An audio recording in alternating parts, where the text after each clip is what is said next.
অনেক যুগ আগের কথা। শান্তিপুর নামে একটি সুন্দর গ্রাম ছিল। সেই গ্রামে শ্রেয়া নামের এক মেয়ে তার বাবা মায়ের সাথে খুব আনন্দেই বাস করত। শ্রেয়া সারা দিন শুধু খেলাধুলা করে দিন কাটাতো। তার বাবা খুব কষ্টে সংসার চালাতো। একদিন শ্রেয়ার বাবা অসুস্থ হয়ে যায়। তখন শ্রেয়া তার বাবার কাছে গিয়ে বলে, বাবা, আজ তো তোমার শরীর অনেক খারাপ। আজ তো তাহলে তুমি বাজারে যেতে পারবে না। আর বাজারে না গেলে তো তোমার দোকানও কেউ চালাতে পারবে না। দোকান যদি না চলে আমাদের সংসার কিভাবে চলবে? আচ্ছা বাবা, আজ তাহলে তোমার বদলে আমি গিয়ে দোকান চালাই। আমি পারবো দোকান চালাতে। তুই পারবি? এইভাবে দোকান চালানো মেয়েদের কাজ নয় মা। না বাবা, আমি পারবো। আমি বাজার থেকে আসার সময় তোমার জন্য কিছু নিয়ে আসবো। আমি তো কিছুই খেতে পারি না। আমি নিয়ে আসবো বাবা কিছু ফলমূল, তুমি খাবার চেষ্টা করবে। বলো বাবা, তুমি খাবে না? আর যদি না খাও অন্য কিছু বলো, আমি তোমার জন্য তাই নিয়ে আসবো। আচ্ছা ঠিক আছে, আমার জন্য ফলই নিয়ে আসিস। সাবধানে দোকান চালাস আর তাড়াতাড়ি করে বাড়িতে ফিরে আসিস। বাবা, তুমি আমার জন্য চিন্তা করো না। আমি ঠিক দেখবে তোমার দোকান একাই সামলাতে পারবো। কারণ আমি তো এখন অনেক বড় হয়ে গিয়েছি। আর আমি স্কুলে অঙ্কও শিখে গেছি। তাই এখন আমাকে কেউ ঠকাতেও পারবে না। তুমি আমাকে নিয়ে একদম চিন্তা করো না বাবা। আচ্ছা মা, তুই সাবধানে থাকিস। দোকানের মধ্যে একা একা দোকান সামলানো অনেক কঠিন। আমার খুব চিন্তা হচ্ছে। তুই তাড়াতাড়ি করে দোকান বন্ধ করে বাড়ি ফিরে আসিস। বন্ধুরা, তোমরা যারা যারা গল্পটি দেখছো তোমাদের নাম কমেন্টে লিখে জানাও। আমরা নেক্সট গল্প তোমাদের নাম দিয়ে বানাবো। তারপর শ্রেয়া বাজারে চলে যায় আর বাজারে গিয়ে তার বাবার দোকান সামলায়। দোকানের মধ্যে শ্রেয়া অনেকক্ষণ ধরে বসে থাকে, কিন্তু দোকানের মধ্যে কোনো রকম লোক আসে না। আর এর জন্য শ্রেয়ার বিক্রিও হচ্ছিল না। তখনই এক বৃদ্ধ মহিলা আসে আর বৃদ্ধ মহিলা বলে, এই যে মেয়ে, শুনছো? এই দোকানের মালিক কোথায় গিয়েছে? তার সাথে আমার কিছু কথা ছিল। তুমি কে? এই দোকানে তুমি নতুন এসেছো নাকি? হ্যাঁ বুড়িমা, আমি দোকানে নতুন এসেছি। আর আজকে আমার বাবা অসুস্থ, তাই আমি আমার বাবার দোকানে এসেছি। আপনার কি এমন কথা? আপনি চাইলে আমাকে বলতে পারেন। না থাক, তোমার বাবা আসলে তখনই বলবো। তোমার বাবার সাথে এখন তাহলে তুমি বিক্রি করতে থাকো, আমি চলে যাচ্ছি। এভাবে সারাটা দিন কেটে যায়। সন্ধ্যার সময় শ্রেয়া বাড়িতে ফিরে আসে, কিন্তু সে খালি হাতে ফেরেনি। তার হাতে ছিল একটি ব্যাগ আর তার ভেতরে ছিল কিছু ফল। তখন শ্রেয়ার বাবা এটা দেখে অনেক খুশি হয়। তখন শ্রেয়ার বাবা তাকে বলে, আমার মেয়েটা আমার জন্য কত কষ্ট করে। আমার জন্য দোকানে কাজ করে আবার ফলও কিনে নিয়ে এসেছে। আমি সত্যি তোকে কি বলে যে ধন্যবাদ দেব। কিন্তু আমার যে মনে হচ্ছে রে মা, আমি আর কোনোদিন সুস্থ হতে পারবো না। এভাবে বলো না বাবা, তোমাকে ছাড়া যে আমিও নিঃস্ব হয়ে যাব। সারাদিন দোকানে তেমন বেচা কিনা হয়নি। তবে তুমি চিন্তা করো না, আমি একটা না একটা ব্যবস্থা ঠিক করে ফেলবো। সকালে ঘুম থেকে উঠে শ্রেয়া মুরগিগুলোকে খাবার দেয়। শ্রেয়া প্রতিদিন ওর মুরগিগুলোর দেখাশোনা করত। প্রতিদিনের মতো আজও ও বাজারের দিকে এগোতে থাকে আর তারপর বাবার দোকানে বসে। এসে দেখে সেই বৃদ্ধ মহিলাটি আবারও সেখানে এসে অপেক্ষা করছে। আপনার কি প্রয়োজন আমাকে বলতে পারেন। আপনি তো কালকেও এসেছেন, আজকেও এলেন। আপনি আমাকে বলুন না কি হয়েছে, কি প্রয়োজন এই দোকানে, আর আমার বাবাকে কি বলতে চান? আমার অনেক প্রয়োজন তোমার বাবাকে। তুমি তো অনেক ছোট, তোমাকে এসব বলে লাভ হবে না। আপনি আমাকে বলেন না। আসলে তোমার বাবা আমার থেকে 10,000 টাকা এনেছিল, তাই ওগুলো। আপনি তো দেখতেই পাচ্ছেন বর্তমানে এই দোকানে কোনো কিছু বিক্রি হচ্ছে না। আপনি আমাকে কিছুদিন সময় দিন, আমি আপনার টাকা পরিশোধ করে দেব। শ্রেয়া মনে মনে ভাবতে থাকে এই মুহূর্তে 10,000 টাকাও কিভাবে পরিশোধ করবে। বাবা, তুমি কি কারো থেকে 10,000 টাকা লোন নিয়েছিলে? একজন বৃদ্ধ মহিলা আমাকে এসে টাকার কথা বলছিল। হ্যাঁ, আসলে নিয়েছিলাম তো, কিন্তু ওনাকে তো বলেছিলাম কিছুদিন পর আমার থেকে নিতে। ওনার মনে হয় টাকাটা দরকার, উনি এখনই চলে এসেছে। আচ্ছা, তুমি চিন্তা করো না, আমি ওনাকে টাকাটা দ্রুত দেওয়ার চেষ্টা করব।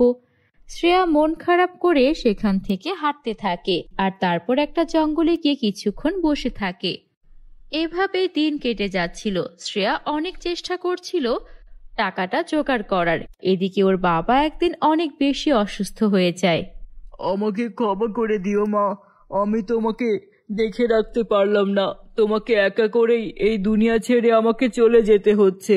তারপর কিছুক্ষণের মধ্যেই শ্রেয়ার বাবা মারা যায়। শ্রেয়া অনেক কান্নাকাটি করে।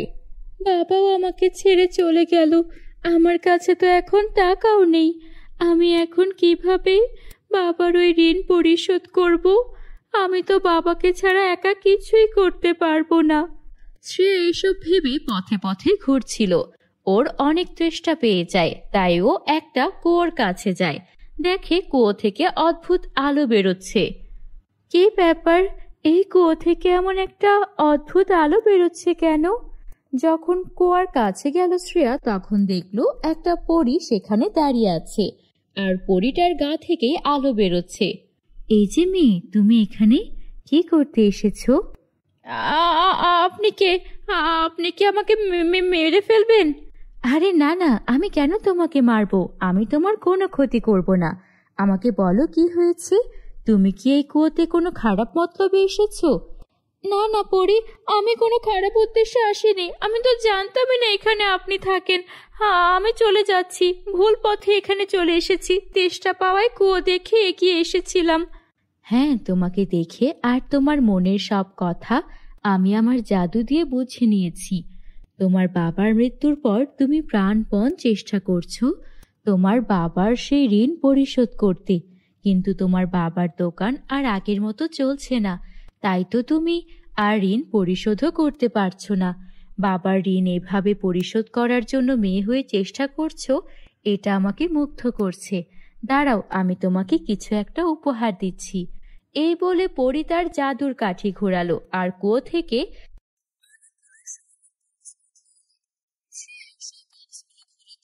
সেগুলোর মধ্যে অনেক সুন্দর সুন্দর স্বর্ণের মোহর রয়েছে। এই সবগুলো মোহর তোমার। এই মোহরগুলো নিয়ে তোমার বাবার ঋণ পরিশোধ করো আর তারপর তোমার বাবার দোকানটাকে সুন্দর করে সাজাও আর ভালো ভালো জিনিসপত্র তোলো। দেখবে তোমার বাবার দোকান আবারও আগের মতো ভালোই ভালোই চলবে আর তুমি তোমার বাবার দোকানে বেচাকেনা করেই তোমার দিন কাটাতে পারবে। শ্রেয়া অনেক খুশি হয়ে যায় আর তারপর সেই স্বর্ণগুলো নিয়ে বাড়িতে আসে। তারপর সেখান থেকে কিছু স্বর্ণমুদ্রা সেই বুড়িমাকে দিয়ে দেয়। বুড়িমা, আপনি তো আমার বাবার কাছে 10,000 টাকা পেতেন। আমার বাবা আর দুনিয়ায় নেই। এই স্বর্ণমুদ্রাগুলো আপনি রাখুন, আপনার কাজে আসবে। আমি তো মাত্র 10,000 টাকা দিয়েছিলাম, এগুলোর মূল্য তো লাখ লাখ টাকা হবে। তুমি আমায় দিয়ে দিলে। আমার বাবার খারাপ অবস্থায় আপনি আমার বাবাকে সাহায্য করেছেন, তার কাছে এটা কিছুই না। আপনি এটা রাখুন। তারপর শ্রেয়া ওর বাবার দোকানটাকে আবারও সুন্দর করে সাজালো আর সেই সোনার পরীর দেওয়া স্বর্ণমুদ্রা দিয়ে ওর বাকিটা জীবন সুখে শান্তিতে কাটতে লাগলো। বন্ধুরা, গল্পটি ভালো লাগলে একটা লাইক করে দিও। আমাদের চ্যানেলে নতুন হয়ে থাকলে আমাদের চ্যানেলটিকে সাবস্ক্রাইব করতে ভুলো না যেন। Bye bye. অনেক অনেক দিন আগের কথা, পাহাড়ে ঘেরা নদীর জলধারায় ভরা এক সুন্দর রাজ্য ছিল, যার নাম অরুণ রাজ্য। চারপাশে ফুলে ভরা বাগান, পাখির গুঞ্জন, মানুষের মুখে হাসি। এ যেন ছিল সুখের এক অপরূপ জায়গা। আর রাজ্যের রাজা প্রতাপ ছিলেন ন্যায়পরায়ণ শাসক। রানী রুক্মিণী ছিলেন কোমল হৃদয়ের এক রানী। আর তাদের 3 কন্যা উর্মিলা, নলিনী আর তিলোত্তমা ছিল রাজ্যের প্রাণ। তবে তারা শুধু রাজকন্যাই নয়, তারা ছিল 3 পরী রাজকন্যা, যা ছিল এক বৃদ্ধার ভবিষ্যৎবাণীর গুণ। উর্মিলার হাতে ছিল আলোর শক্তি, নলিনীর কণ্ঠে ছিল সঙ্গীতের জাদু, আর তিলোত্তমার চোখে ছিল স্বপ্নের জাদু, যে ভবিষ্যৎ দেখতে পারত। কিন্তু সুখের রাজ্যে কখনোই দীর্ঘদিন শান্তি থাকে না। দূরের অন্ধকার পর্বতের গুহায় বাস করত এক অন্ধকার ভয়ঙ্কর জাদুকর, যার নাম অসুর। তার একটাই লক্ষ্য অরুণ রাজ্য দখল করে মানুষের আনন্দ কেড়ে নেওয়া। তাই সেই অসুর সবসময় জাদুবিদ্যা নিয়ে ধ্যানমগ্ন থাকত। এক বিকালে সূর্য অস্ত যাচ্ছে, আকাশ কালচে। তিন বোন বাগানে হাঁটছিল। আজ আকাশটা কেমন যেন অস্বাভাবিক মনে হচ্ছে আকাশের আলো যেন ম্লান হয়ে আসছে। হ্যাঁ আপু, আকাশটা যেন শান্ত, এমন নীরবতা আমি আগে কখনো দেখিনি। আজকে পাখিরাও যেন গান গাইছে না। আপু, গতকাল রাতে আমি স্বপ্নে দেখেছি কালো ছায়া পুরো রাজ্য ঢেকে ফেলেছে। বাবা বন্দী হয়ে আছেন, অসুর আবার ফিরে এসেছে। বন্ধুরা, তোমরা যারা যারা গল্পটি দেখছো তোমাদের নাম কমেন্টে লিখে জানাও, আমরা নেক্সট গল্প তোমাদের নাম দিয়ে বানাবো। তখন ওদের মধ্যে উর্মিলা বলল, বোন, তোর কথাই যদি সত্যি হয় তাহলে আমাদের সবাইকে প্রস্তুত থাকতে হবে, যেন আমরা শয়তান অসুরকে পরাজিত করতে পারি, সেই সাথে আমাদের রাজ্যকেও বাঁচাতে পারি। এইসব কথা বলতে বলতে সন্ধ্যা হয়ে যায়। তারা তিন পরী রাজকন্যা প্রাসাদে ফিরে যায় আর তারা আলোচনায় বসে কিভাবে এগুলে রাজ্যের সবার ভালো হবে। অন্যদিকে রাজসভায় বসে আছেন রাজা প্রতাপ, পাশে রানী রুক্মিণী। হঠাৎ বজ্রপাত শুরু হয়, সেই সাথে কালো ধোঁয়া চারপাশ ঘিরে ধরে, আর সেই কালো ধোঁয়ার ভেতর থেকে হাজির হয় শয়তান দুষ্টু জাদুকর অসুর। হা হা হা হা হা। রাজা প্রতাপ সিংহ, তোমার সুখের রাজত্ব শেষ হলো। আজ থেকে অরুণ রাজ্য হবে আমার অন্ধকার সাম্রাজ্য। তুমি পারলে আমাকে আটকে দেখাও। শয়তান জাদুকর, তুমি যতই অন্ধকার ছড়াও মানুষ কখনোই তোমাকে মানবে না, সেই সাথে সবাই তোমাকে ধ্বংস করে ফেলবে। আহ, ওরা আমার কিচ্ছু করতে পারবে না। আমি এই পৃথিবীর সবচেয়ে শক্তিশালী জাদুকর। আর মানুষ হাসুক, আনন্দে বাঁচুক, গান গাক, তা আমি সহ্য করতে পারি না। হা হা হা হা হা। অসুর জাদুর শিকল ছুঁড়ে রাজার হাত বেঁধে ফেলে। রানী রুক্মিণী চমকে ওঠেন এবং রাজাকে হাত বাঁধা অবস্থায় দেখে অনেক কান্না করতে থাকেন। রানী, তুমি কান্না করো না, আমার কিছুই হবে না। আমাদের কন্যারা এই কালো জাদুর হাত থেকে রাজ্যকে বাঁচাতে পারবে। তুমি মনে রেখো, আলো, সঙ্গীত আর স্বপ্নই আসল শক্তি যা ওদের মধ্যে আছে। তারপর দুষ্ট অসুর রাজাকে নিয়ে কালো ধোঁয়ার মধ্যে মিলিয়ে যায়। রানী কান্নায় ভেঙে পড়েন। তখনই রানীর তিন পরিকন্যা সেখানে আসে। মা, তুমি এখানে একা বসে কান্না করছো কেন? আর বাবাই বা কোথায়? তাকে প্রাসাদের কোথাও দেখতে পাচ্ছি না কেন? বড় মেয়ের কথা শুনে রানী কান্না করতে করতে সব ঘটনা বলতে থাকে, সেই সাথে অসুরের শক্তির কথাও বলে। মা, তুমি কান্না করো না, আমরা থাকতে বাবার কোনো ক্ষতি হবে না, সেই সাথে রাজ্যের ক্ষতিও করতে দেব না। মেয়ের কথা শুনে রানী কিছুটা স্বস্তি পান, তাই মেয়েদের সব কৌশল বলে দেন এবং তাদের বিশেষ ক্ষমতা কাজে লাগানোর কথাও বলেন। আমাদের বাবা বন্দী হয়ে গেছেন, আমরা কি তাকে ফিরিয়ে আনতে পারবো? আমরা কি দুষ্ট অসুরকে পরাজিত করতে পারবো? উর্মিলা বলে, বোনেরা, ভয় পেলে চলবে না, আমরা তিনজন একসাথেই থাকবো, অন্ধকার ভাঙতে পারবো, আর আমাদের বিশেষ ক্ষমতা আছে যা কাজে লাগানোর সময় এসে গেছে। তিলোত্তমা তখন বলে, আপু, আমি স্বপ্নে দেখেছি আমরা তিনজনের হাতে হাত রেখে শক্তি একত্র করলে অসুরকে হারানো সম্ভব। তাহলে চলো, আমরা আর দেরি না করে আমাদের বাবা আর রাজ্য দুটোকেই বাঁচাই। আমাদের এখনই শুরু করতে হবে। তারপর তারা তিন পরী রাজকন্যা তাদের শক্তি প্রয়োগ করে এবং তাদের ডানা দিয়ে আকাশে উড়ে অসুরের গুহার সন্ধান করতে থাকে। তারা তিন পরী রাজকন্যা বোন এক রহস্যময় বনে পৌঁছে যায়, যেখানে বাতাস শীষ দিচ্ছে, গাছগুলো দুলছে। হঠাৎ গাছপালা জীবন্ত হয়ে ওঠে, আর এসব দেখে তারা সেই বনে কিছুক্ষণ অবস্থান করে। তোমরা বাঁচতে চাইলে ফিরে যাও, অন্ধকার তোমাদেরকে গ্রাস করবে, তাই আর সামনের দিকে যেও না। ওদের তিন বোনকে একটা জাদুকরি গাছ ডেকে এই কথা বলতে থাকে। না, তুমি আমাদের আটকাতে পারবে না, আমরা তোমার কোনো কথাই ভয় করি না। উর্মিলার কথা শুনে গাছগুলো শান্ত হয়ে যায়, তাদেরকে ছেড়ে দেয়। চারিদিকে আলোর ঝলকানি। তিলোত্তমা হেসে বলে, দেখলে, ভয় ভাঙতে আমাদের শক্তি যথেষ্ট। এবার আমাদের দুষ্টু অসুরের গুহায় যেতে হবে। এই কথা বলে তারা তিন পরী রাজকন্যা অসুরের গুহার দিকে এগিয়ে যায়। তারা একটা গুহার কাছে পৌঁছে যায়। তখন কালো পোশাক পরা এক নারী সামনে আসে, যে অসুরের সহযোগী। তার নাম মায়াবিনী। তোরা রাজকন্যারা কি ভেবেছিস কালো জাদুকরের দুর্গে পৌঁছানো এত সহজ? তোরা বাঁচতে চাইলে ফিরে যা। তুমি কে তুমি? আমাদের পথ আটকাচ্ছ কেন? আমরা অসুরের কাছে যাব, তুমি আমাদের যেতে দাও। আমি অন্ধকারের রানী, আমি তোদের স্বপ্ন ভেঙে দেব। আর জাদুকরের সাথে দেখা করতে হলে আমার সাথে লড়াই করতে হবে, তবেই তোরা ভিতরে যেতে পারবি। তিলোত্তমা বলে, স্বপ্ন কখনোই ভাঙে না, স্বপ্নই আমাদের শক্তি, আমরা তোমার সাথে লড়াই করতে প্রস্তুত। তারপর মায়াবিনী তার চোখ দিয়ে জাদুর আগুন ছোড়ে, অন্যদিকে উর্মিলা আলোর ঢাল নামায়। শেষে তিনজনের শক্তি এক হয়ে মায়াবিনীকে পরাজিত করে, সে ধোঁয়ায় মিলিয়ে যায়।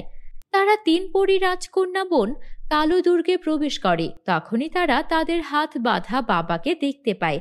তখনই উর্মিলা, নলিনী ও তিলোত্তমা কান্নায় ভেঙে পড়ে।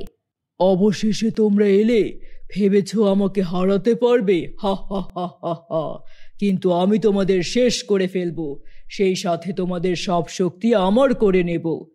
তুমি ভুল কথা বলছো, অন্ধকার কখনোই আলোকে হারাতে পারে না, তাই তুমি আমাদেরকে পরাজিত করতে পারবে না। উর্মিলার কথা শুনে অসুর বিশাল এক আগুনের গোলা ছোড়ে, যেন ভয়ে দুর্গ কেঁপে ওঠে। অন্যদিকে তিন পরিকন্যা একসাথে দাঁড়ায় এবং তাদের তিন শক্তি এক হয়ে বিশাল এক আলোর ছটা তৈরি করে। অসুর চিৎকার করে ধোঁয়ায় মিলিয়ে যায়। দুর্গ ভেঙে পড়ে, রাজা প্রতাপ মুক্ত হয়ে যান, যা দেখে তারা তিন পরিকন্যা আনন্দে হাসতে থাকে। আমার সাহসী কন্যারা, তোমরা প্রমাণ করেছ একতা আর ভালোবাসাই সবচেয়ে বড় শক্তি। তারপর তারা সবাই একসাথে আবার প্রাসাদে ফিরে যায়। তখন আকাশে নতুন সূর্য ওঠে, পাখিরা আনন্দে গান গাইতে শুরু করে, চারিদিকে উৎসবের আমেজ। তারা তিন পরিকন্যা গ্রামের সবাইকে সাহায্য করতে থাকে, সেই সাথে তারাও অনেক হাসি খুশি দিন কাটাতে থাকে। বন্ধুরা, তোমরা যারা যারা গল্পটি দেখছো, তোমাদের নাম কমেন্টে লিখে জানিও, আমরা নেক্সট গল্প তোমাদের নাম দিয়ে বানাবো। আর আমাদের চ্যানেলে নতুন হলে আমাদের চ্যানেলটিকে সাবস্ক্রাইব করতে ভুলো না যেন। Bye bye.